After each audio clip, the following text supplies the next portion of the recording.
Salut tout le monde, bonjour, bonsoir, bienvenue dans une nouvelle vidéo avec Dr Ram. Dans cette vidéo, nous allons continuer et finir la correction de l'exercice numéro 2 du concours IAMA de l'année passée, le cycle ingénieur, l'épreuve de physique. Ok, donc je suis en train de discuter ici l'épreuve de physique.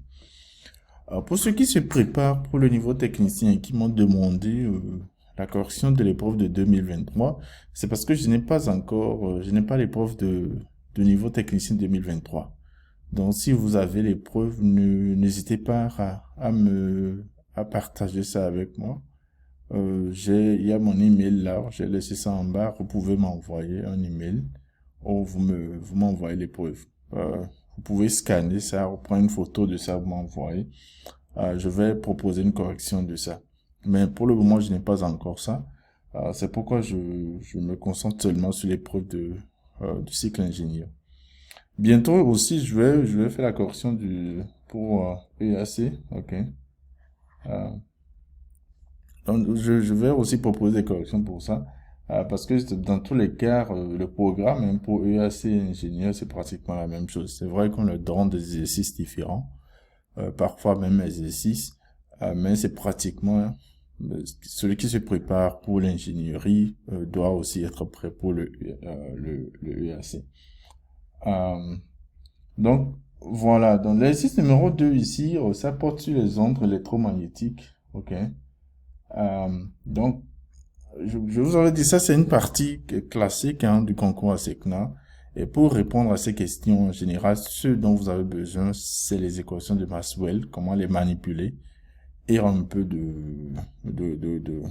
d'aptitude mathématique. OK. Donc, connaître les équations de Maxwell en tête, et puis un peu de calcul vectoriel. Et vous devez sûrement vous en sortir pour ce genre de problème. Maintenant, j'avais fait beaucoup de vidéos sur les ondes électromagnétiques, mais dans la plupart des cas, on travaillait pas, on ne travaillait pas avec la superposition de deux ondes. Ici, on a deux ondes qui se propagent dans deux directions différentes. Voilà. Et ça complique un peu la situation. Pas vraiment compliqué dans le sens que c'est impossible à faire. C'est juste que c'est un peu long. Ok. Maintenant, l'exercice nous a donné l'expression du champ électrique dans chacun des ondes, ok, de chacune des ondes. Et la première question, c'est que c'est de calculer les champs magnétiques correspondants. Donc, on va calculer B1 et B2. Ok. J'avais fait une vidéo où j'ai montré comment calculer B1 et B2. Donc, si vous n'avez pas encore suivi cette vidéo, je vous conseille d'aller voir la vidéo là pour voir comment calculer ça. Ok. Mais vous avez E1, vous avez E2, donc c'est rien que l'équation de Maxwell-Faraday. Ok. Donc dans la vidéo, j'ai rappelé les équations de Maxwell dans le vide et on a utilisé précisément la troisième équation de Maxwell qui n'est rien d'autre que l'équation de Maxwell-Faraday. Ok.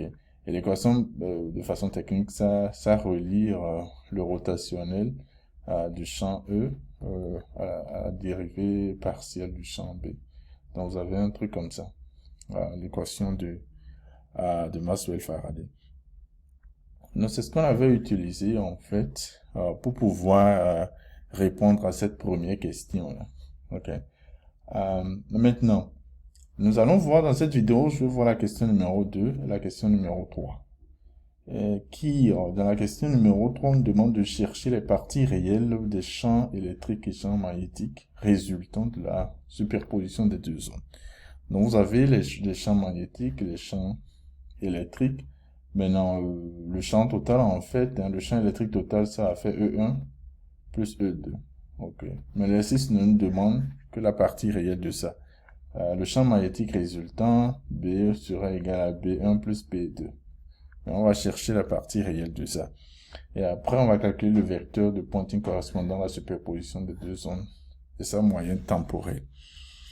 Donc voilà un peu ce qu'on aura à faire dans ce problème. Et sans plus tarder, nous irons voir la solution. On va parcourir la solution ensemble. Donc voilà, nous sommes ici à la fin de la première partie, de la première question. Ok, partie 1. On est arrivé, on a déduit ces expressions-là. Ceci, je pense la première c'est B2. Et puis on a B1 ici. Ok. Donc ça c'est l'expression de B1 et ça c'est l'expression de B2. Donc ça je vous conseille d'aller voir la première vidéo, donc vidéo 1. Ok. Que j'ai fait sur exercice 2 de physique 2023. Ok. Donc si vous regardez cette vidéo, vous allez voir, c'est bien expliqué hein, comment on est arrivé à ces démonstrations-là. Comment on est arrivé à ces deux formules-là. Donc la question qui suit maintenant, c'est de calculer la partie réelle des champs électriques et magnétiques. Donc premièrement, on va voir le champ électrique d'abord. Ceci, c'est simple. Hein. Donc le champ électrique total, ça fait le premier champ électrique plus le deuxième champ électrique. Et puis rappelez-vous, les expressions sont données. Donc on a E0, donc eux-mêmes, ils ont tous cette amplitude-là, E0. Et puis les deux sont dirigés suivant X, donc c'est plus simple. Donc nous avons ceci, ok. Mais ici maintenant vous avez la somme de deux nombres complexes sous la forme exponentielle. Et on veut que la partie réelle. Dans la partie réelle, en fait, rappelez-vous que quand vous avez exponentielle de I alpha, ça fait cosinus de alpha plus I sinus de alpha. Et c'est la partie réelle, ça, c'est la partie avec cosinus. Dans la partie réelle qu'on veut ici, on va simplement prendre le cosinus de ce qui est ici, plus le cosinus de ce qui est ici. Et voilà, c'est ce qui est ici. Ok. Donc, nous avons cosinus de, on a la partie réelle, que j'ai écrit ER, ça fait E0, cosinus de K1, le produit scalaire de K1R moins oméga T, plus cosinus de K2, R moins oméga T. Maintenant, nous allons utiliser cette forme, cette propriété-là. Quand vous avez un cosinus de A plus un cosinus de B, vous pouvez écrire ça sous forme de produit. Donc, ça fait 2, en fait, 2 cosinus de A plus B, ok. Donc, nous avons 2 cosinus de A plus B, cosinus de A plus B sur 2, cosinus de A moins B sur 2. Donc, ce que je vais appeler R ici, donc tout ceci, je vais définir tout ceci comme mon A et tout ceci comme mon B. Ok. Donc, tout ce qu'on a à faire maintenant, c'est de calculer A plus B sur 2 et A moins B sur 2. Et le tout est joué. Donc, voilà, notre A ici, notre B est ici. Ok. Donc, A plus B, simplement, vous avez R, le produit scalaire de A, R, K1 plus K2. Et puis, vous avez moins oméga T, moins oméga 2. Donc, ça fait moins 2 oméga T. Maintenant, rappelez-vous que K1, ça nous donne ceci. Et que K2, c'est ceci. Donc, quand vous faites K1 plus K2, ça vous donne 2 cosinus de θ, suivant la direction EY. OK? Parce que c'est un vecteur. Maintenant, la différence K1 moins K2, ça fait 2 sinus de θ, et c'est suivant EZ. Donc, et rappelez-vous que le vecteur R, en fait, le vecteur R que nous avons ici, ce R-là, c'est ce que j'ai écrit EX plus Y, EY, plus Z, EZ. Plus on est en 3 dimensions. OK. Donc voilà, on est en dimension 3. Donc vous avez X, Y et Z. Maintenant, si vous faites le produit scalaire de R avec K1 plus K2, puisque K1 plus K2 est dirigé suivant EY, donc simplement vous avez le produit scalaire donne ceci. Hein. On a 2 cosinus θ EY, donc ça va vous donner 2Y cosinus θ, puisque ça va seulement multiplier ce qui est ici. Donc, A plus B, donc notre grand A plus grand B divisé par 2, simplement on voit ce que ça nous donne, ça fait Y cosinus de θ moins oméga T. De la même chose, vous pouvez vous convaincre que A moins B sur 2, ça fait Z sinus de θ, puisque les deux là vont partir maintenant. Ok. Donc simplement la partie réelle du champ électrique, ça nous donne ce qui est ici, ça donne l'expression qui est ici. Et bien sûr, c'est suivant EX. Ok, c'est suivant là ces abscisses. Simplement. Donc voilà comment trouver la partie réelle du champ électrique. Le champ magnétique, on va faire la même chose, puisqu'on a déjà, on a l'expression de B1, on a l'expression de B2. Rappelez-vous des expressions que j'ai trouvées. Et comment je les ai trouvées, je vous conseille d'aller suivre la première vidéo. Rappelez-vous bien sûr que ceci, ce qui est ici en fait, ce E2 là, C'est E0, exponentielle de I, K1, ok, R moins oméga T. Non, ça c'est K2 ici, puisqu'on a B2. Donc ici, vous avez E0, exponentielle de I, K1, R moins oméga T. Donc voilà ce que nous avons. Et puis, vous voyez en fait, B1, le truc avec le champ magnétique ici, la direction n'est pas fixe en fait. C'est une direction entre Y et Z en fait. Euh, donc, euh, en fait, vous pouvez faire la somme. Hein. Vous faites la somme directement et puis vous avez fait les manipulations. Vous devez arriver au même résultat que je vais vous montrer.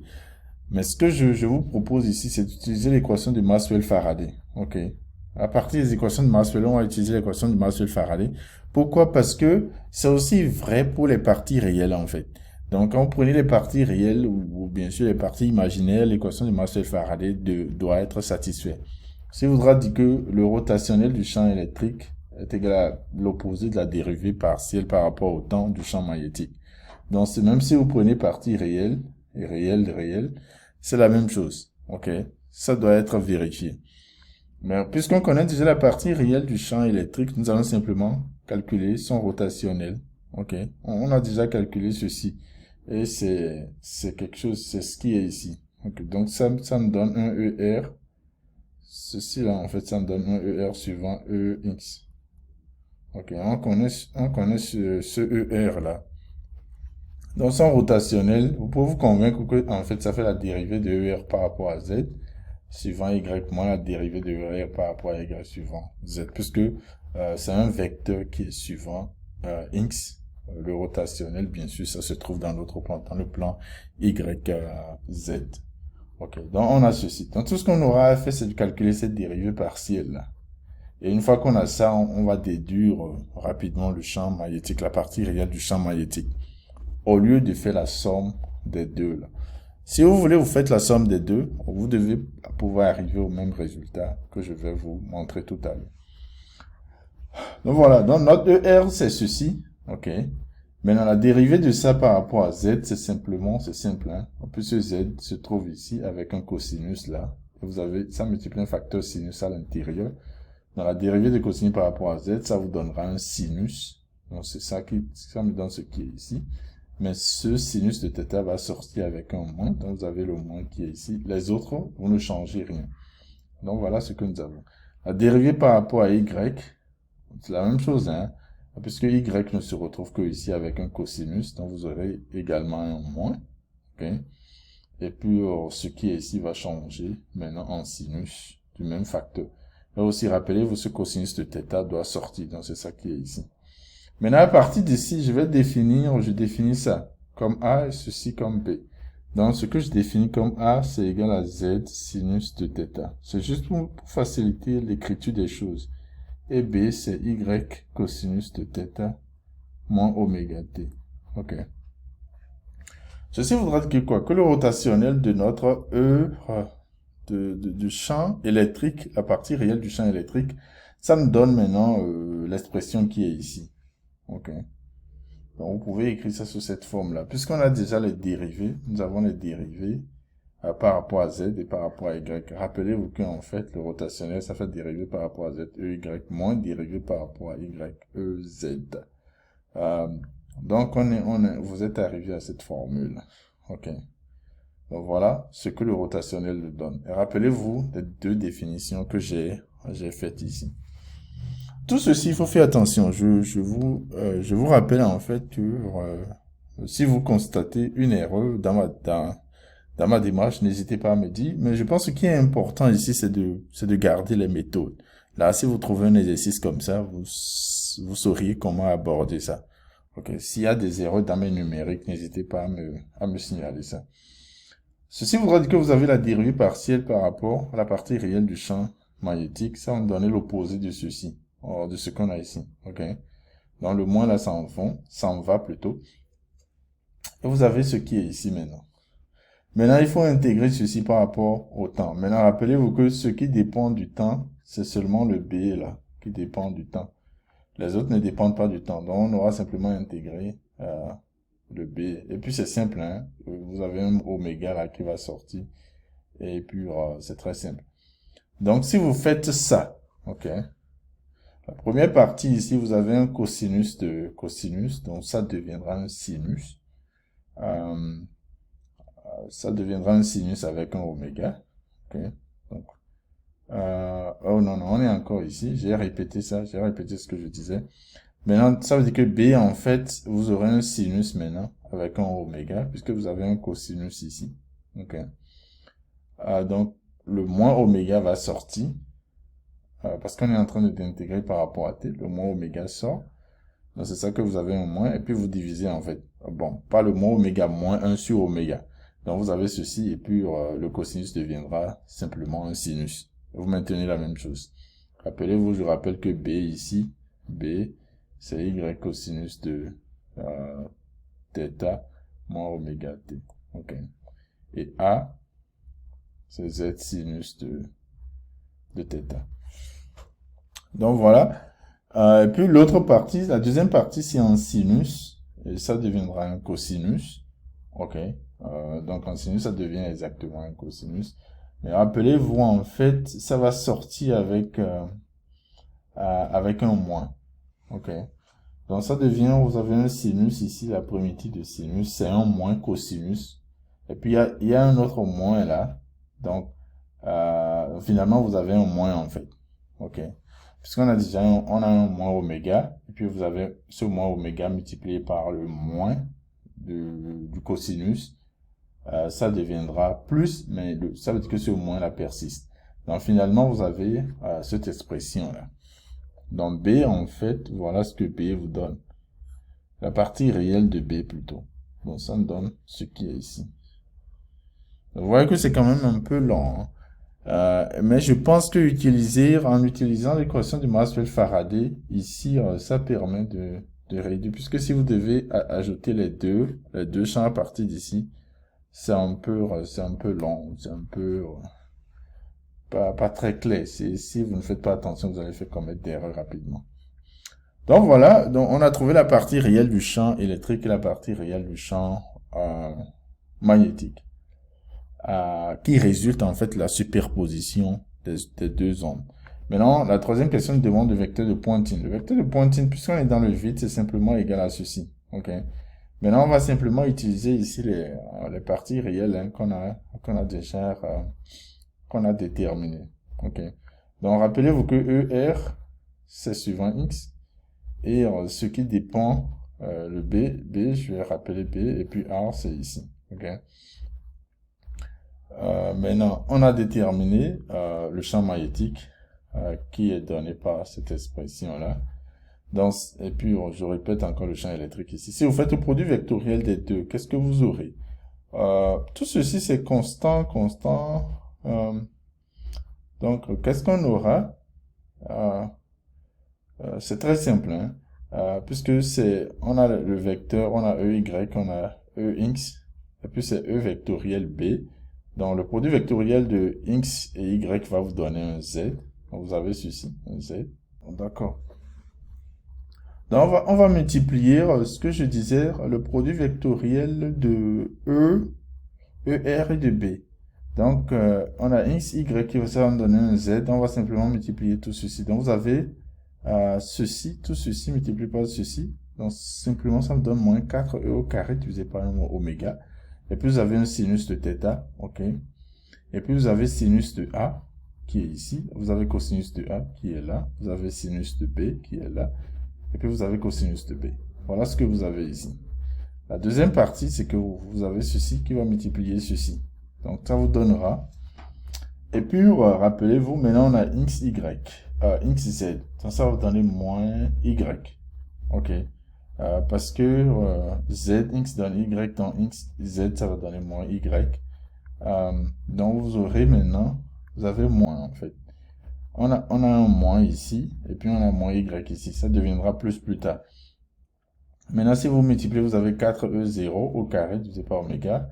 Maintenant, vous avez un cosinus ici qui est ici. Vous avez cosinus A, cosinus A. Donc, vous avez un cosinus au carré de A. Vous avez cosinus de B, cosinus de B. Donc, vous avez un cosinus au carré de B. Donc, voilà ce que le produit vectoriel nous donne. Si vous arrangez, maintenant, il faut voir, vous avez ici sinus de A, sinus de cosinus de A, dans la partie qui est dans la direction de Z. Donc, vous avez sinus A, sinus, cosinus de... Donc, ça fait en fait, ça fait un demi de sinus 2A. Ok. La même chose pour B, vous avez un demi de sinus 2B. Maintenant, vous avez un demi, vous aurez un quart, et puis un demi de sinus de 2B. Un quart, ça va partir avec ce 4 là. Okay. Donc finalement, vous avez ça. La première partie vous donne moins E0 divisé par oméga sinus de θ, sinus de 2A, sinus de 2B. Et puis la deuxième partie maintenant, on n'a pas grand chose à faire. On laisse ça simplement. Ça fait 4E0 carré divisé par oméga, cosinus de θ, cosinus au carré de A, cosinus au carré de B, suivant à Y. Donc voilà en fait le produit vectoriel de E et de B. Du champ électrique, la partie réelle, et la partie réelle du champ magnétique. Maintenant, voilà, nous avons ceci.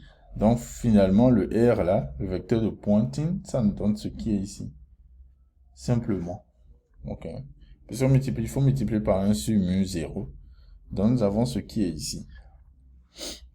Maintenant, la valeur moyenne.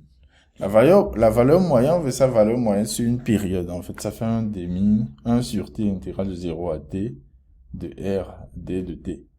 Maintenant, qu'est-ce que ça nous donne? Il faut constater ici qu'en fait, ce qui dépend du temps ici, c'est B. B, c'est Y cosinus θ moins oméga t.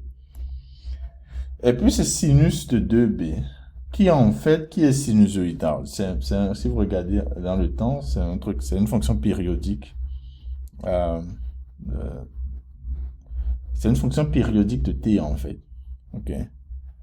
Ceci voudra dire que si vous l'intégrez sur une période, vous allez trouver 0. Ok, vous pouvez faire ça, hein, mais vous allez voir que, en fait, si vous l'intégrez sur une période, ça vous donnera définitivement 0. Donc, la première partie, en fait, l'intégrale de la première partie s'annule.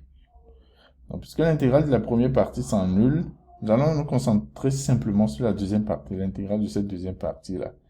Et bien sûr, c'est B qui dépend seulement de t. Ok, c'est Y0, cosinus de θ, moins oméga t. Donc, on va simplement intégrer ça. Et vous avez un cosinus au carré d'un B. Si vous avez suivi mes vidéos passées, vous devez vous convaincre que, en fait, quand vous intégrez ceci, ce que ça vous donnera simplement un demi de t. Ok. Et puisqu'on a un demi de t, avec ça, on remplace tout ceci par un demi de t. Donc finalement, vous arrivez à ce résultat-là, qui est en fait l'expression de la valeur moyenne du vecteur de pointing. Donc voilà, nous sommes arrivés à la fin de cette vidéo. N'oubliez pas de partager. Et comme je l'ai dit, si vous avez trouvé des erreurs, n'oubliez pas de me les faire savoir. Et si vous êtes un abonné, merci. Ou si vous êtes juste de passage, merci aussi d'être de passage. N'oubliez pas de partager mes vidéos et soyez toujours connectés puisque c'est l'action pour que ça aide beaucoup de personnes. À bientôt avec Dr.